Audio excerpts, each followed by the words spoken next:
My name is Catherine. I'm 51 years old, and until 3 months ago, I thought I had my life figured out.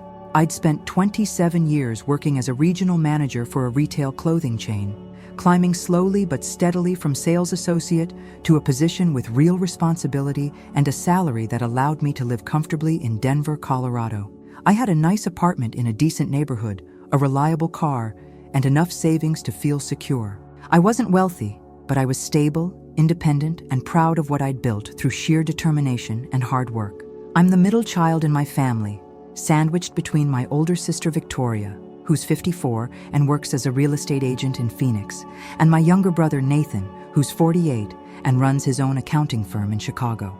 Growing up in a working-class neighborhood in Detroit, we'd learned early that success meant financial stability and self-sufficiency.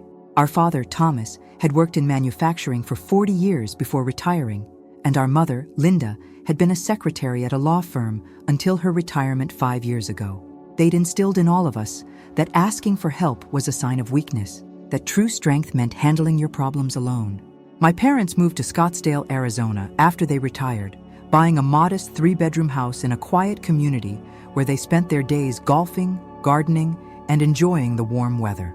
Victoria lived only 30 minutes away and visited them weekly with her husband and teenage son. Nathan flew out several times a year with his wife and twin daughters.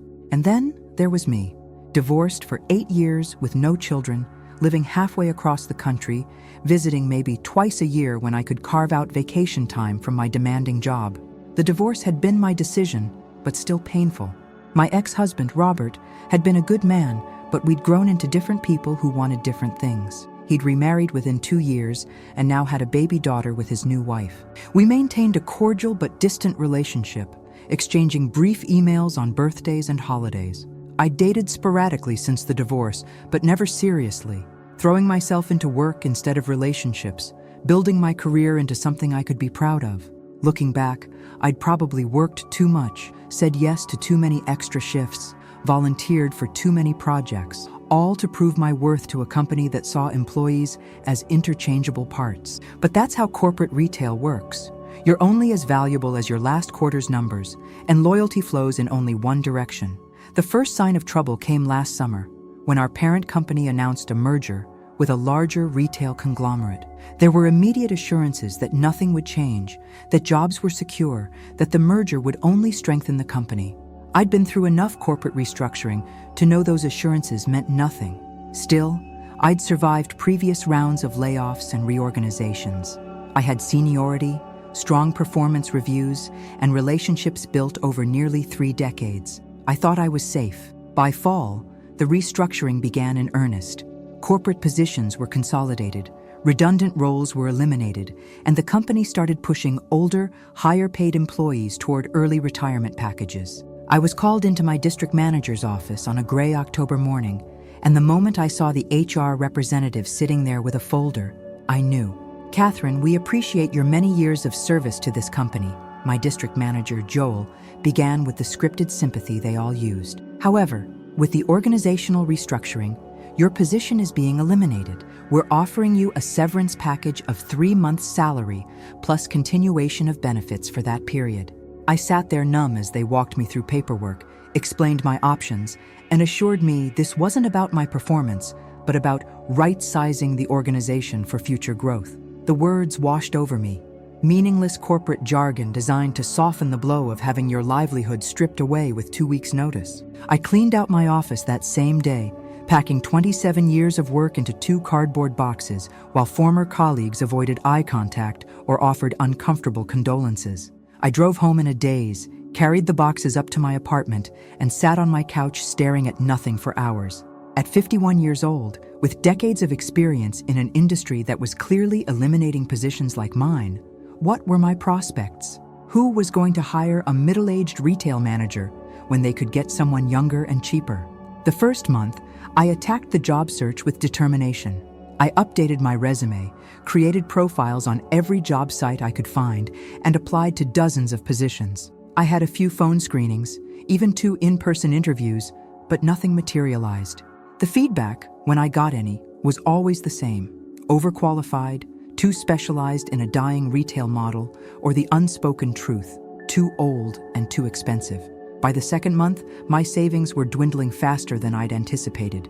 Rent, utilities, car payment, insurance, groceries, everything kept draining my accounts while nothing came in to replace it. The severance helped, but 3 months wasn't much of a cushion when jobs weren't materializing.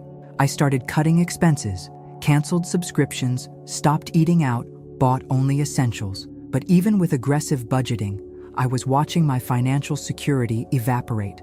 I tried to hide my growing desperation from my family. During weekly phone calls with my parents, I kept my tone upbeat, mentioning that I was exploring opportunities and taking time to figure out my next move. Victoria knew I'd been laid off, but I downplayed the situation, not wanting to admit how dire things were becoming. Nathan had been dealing with his own work stress, so I hadn't wanted to burden him. Pride is a strange thing. I'd spent my entire adult life being self-sufficient, never asking family for money or help, maintaining an image of having everything under control. The thought of admitting I was failing, that I couldn't handle this alone, felt like acknowledging some fundamental personal weakness. But as the 3rd month approached and I received an eviction notice for unpaid rent, pride became a luxury I could no longer afford. It was a Tuesday evening in late January when I finally broke down and called my parents. My hands were shaking as I dialed, and I'd rehearsed what to say a dozen times, trying to find words that wouldn't sound too desperate, too pathetic. Mom answered on the 3rd ring. "Catherine, what a nice surprise.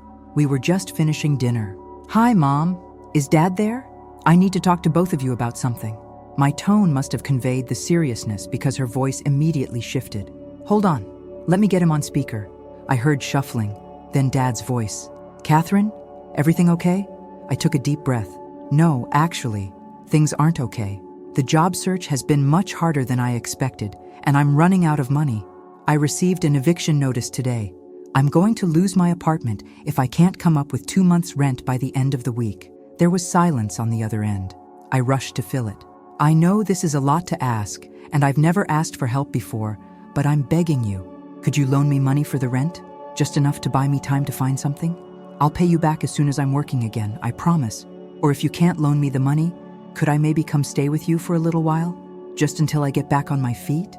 More silence. Finally, Mom spoke, her voice tight. "Catherine, this is quite a shock. You've always been so responsible. How did you let things get this bad?" "I didn't let it happen, Mom. I was laid off. I've been applying to everything I can find, but the job market for someone my age in retail management is terrible. I've been trying to handle it alone, but I can't anymore. I need help." Dad cleared his throat. "How much money are we talking about?" $3,200. That's 2 months' rent to catch up." I heard him whistle low. "That's not an insignificant amount, Catherine." "I know, Dad. I wouldn't ask if I had any other options. I've already sold everything I can sell, cut every expense I can cut. I'm out of options." Mom's voice came back, colder than before. "Catherine, your father and I are retired. We're on a fixed income. We can't just hand over thousands of dollars. I'm not asking you to hand it over. I'm asking for a loan. Or I could come stay with you, save on rent entirely while I job search. You have that spare bedroom." "Absolutely not." Mom's response was immediate and sharp. "Catherine, you're 51 years old. We raised you to be independent and self-sufficient. We can't enable this kind of dependency. You need to figure this out yourself." "Enable dependency?" My voice cracked. "Mom, I'm not an addict asking for drug money. I lost my job through no fault of my own, and I'm asking my parents for temporary help during a crisis. How is that enabling anything?" Dad interjected, his tone attempting mediation, but still firm. "Catherine, your mother's right that you need to handle your own problems. We all face setbacks. When I lost my job back in '87, I didn't run to my parents. I figured it out. You were 30 years younger than I am now, Dad, and the job market was completely different. And you had Mom's income to fall back on. I have no one. Whose fault is that?" Mom's words were like a slap. "You chose to divorce Robert. You chose not to have children. You chose to live halfway across the country from family. These were your decisions, Catherine, and now you're living with the consequences. We can't rescue you from your own choices." Tears were streaming down my face. "So that's it? Your daughter is about to be homeless, and you won't help at all?" "We didn't say we won't help," Dad said. "We're saying we can't enable you to avoid facing your responsibilities. You need to find a job, any job. Work at a coffee shop, a grocery store, something to pay your bills while you look for career work. That's what responsible adults do. I've been applying to those jobs too. They don't want to hire someone overqualified who they know will leave as soon as something better comes along.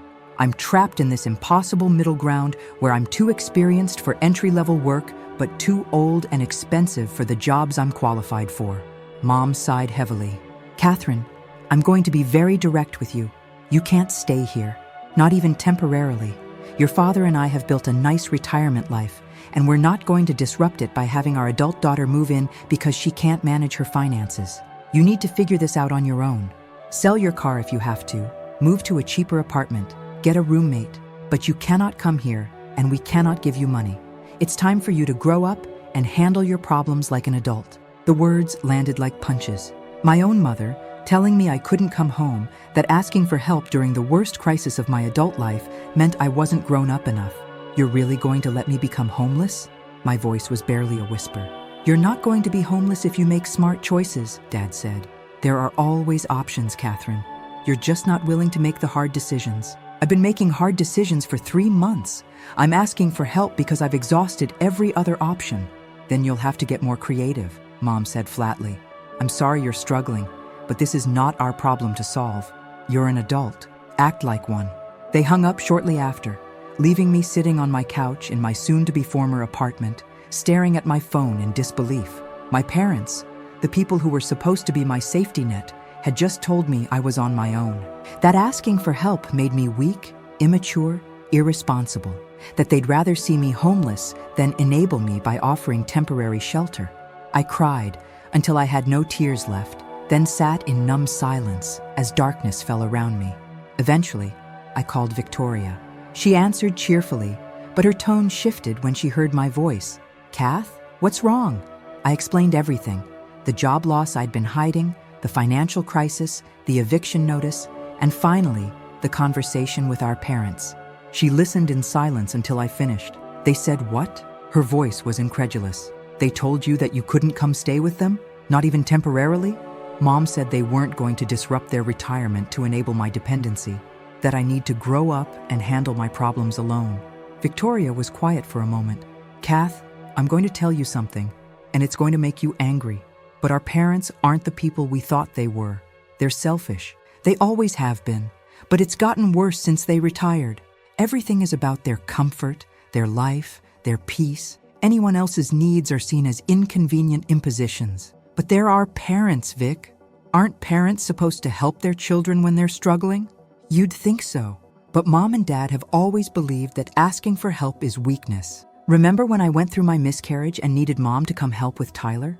She stayed for 3 days and spent the whole time complaining about missing her book club. Or when Nathan's business was struggling and he mentioned it at dinner, and Dad spent an hour lecturing him about poor financial planning instead of offering support? She was right. I'd dismissed those incidents as isolated moments of insensitivity, but they were part of a pattern I'd been too loyal to see clearly.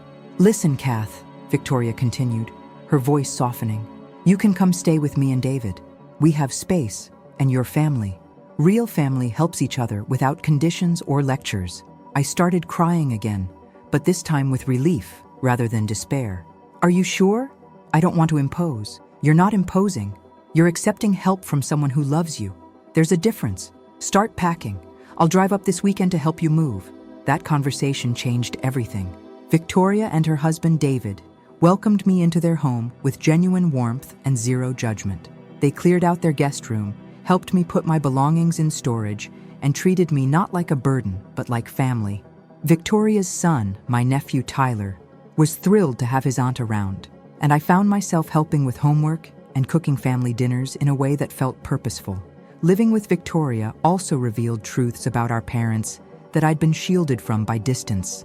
She told me about the constant subtle criticisms, the way Mom judged her parenting choices, the way Dad dismissed David's career as less impressive than Nathan's. She explained how they played favorites, lavishing attention and approval on Nathan, while treating Victoria and me as lesser successes because we didn't fit their narrow definition of achievement. They're not going to change, Kath, Victoria said one evening as we sat on her patio. And you know what? That's their loss. but you can't keep seeking approval from people who are incapable of giving it unconditionally. She was right, but letting go of that hope was harder than I expected.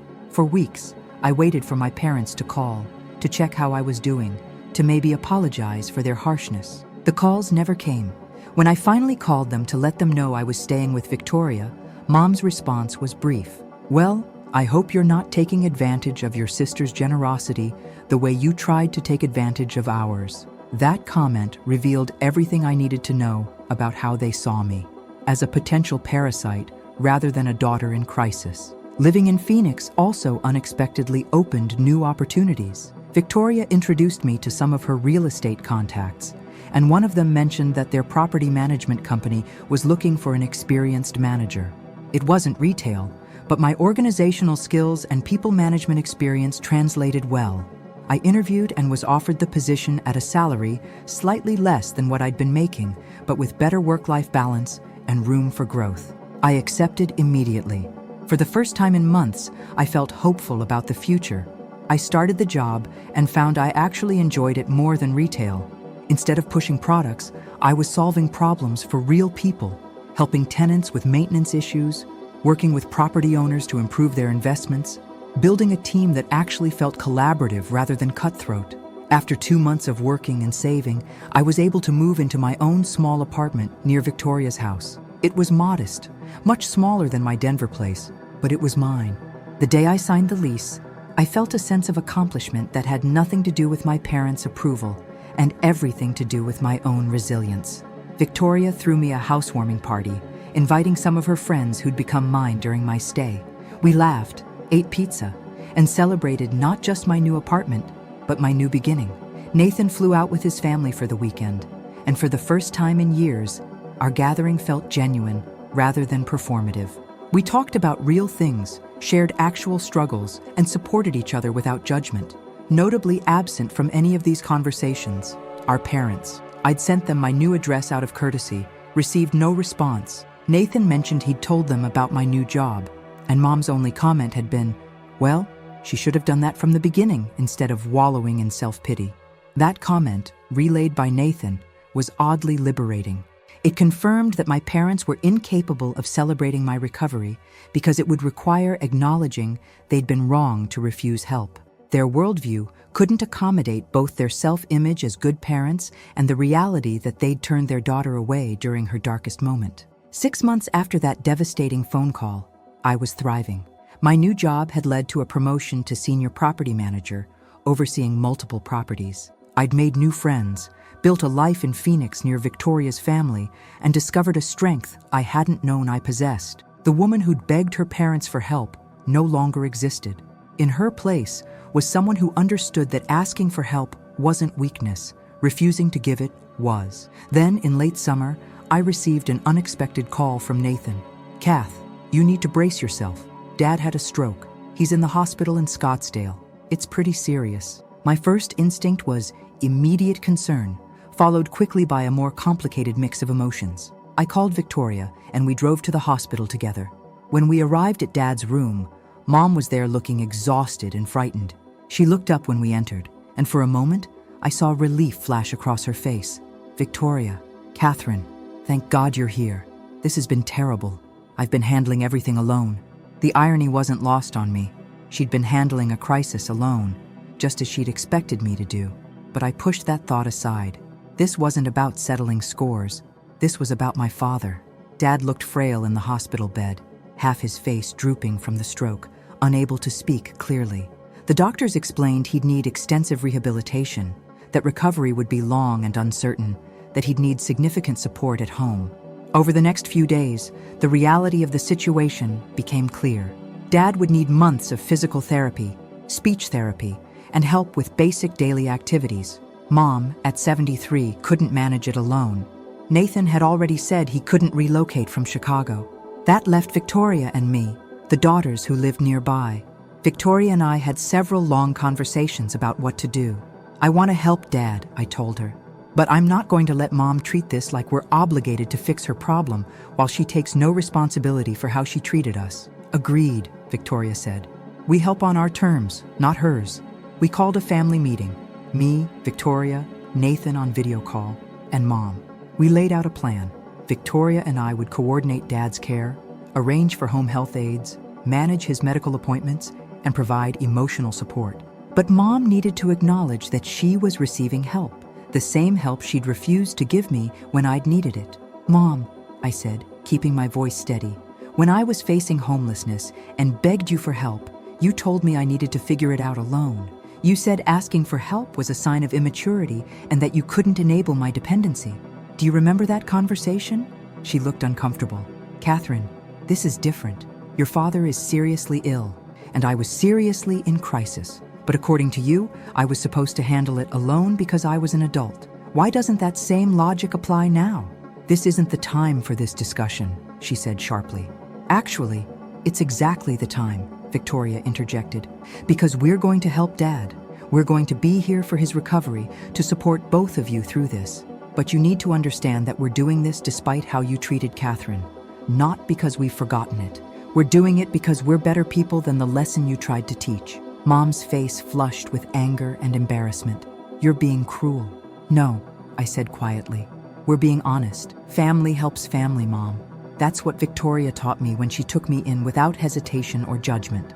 That's what real love looks like. We're going to show you that, even if you weren't able to show it to me." Over the following months, Victoria and I became Dad's primary support system.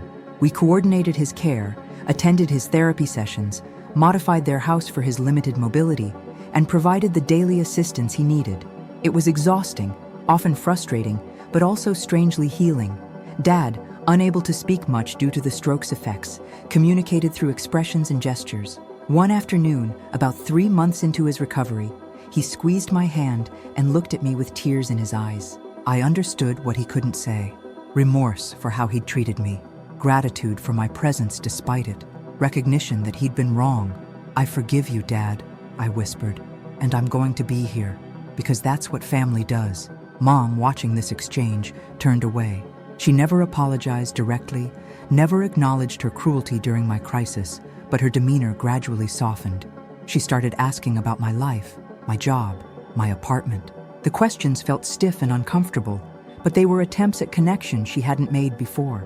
One evening, several months into Dad's recovery, Mom and I were alone in the kitchen after Victoria had left. She'd been washing dishes while I dried, a domestic scene that felt surreal given our history.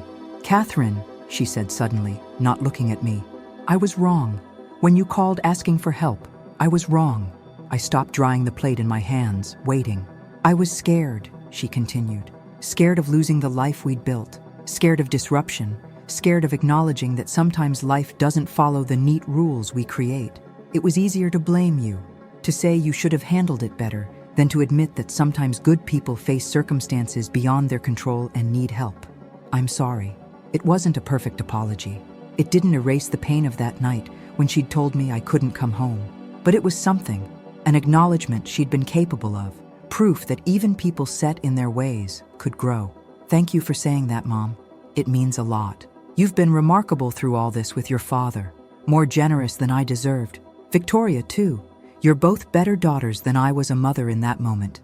We finished the dishes in silence, but it felt different, less heavy, more hopeful. A year after losing my job, I stood in my apartment in Phoenix, preparing for a family dinner I was hosting. Dad was doing much better, walking with a cane and speaking more clearly. Nathan was flying in with his family. Victoria was bringing Tyler and David. Even Mom was coming, and she'd actually asked if she could bring anything, a small gesture that suggested she was trying. As I set the table, I thought about the journey that had brought me here.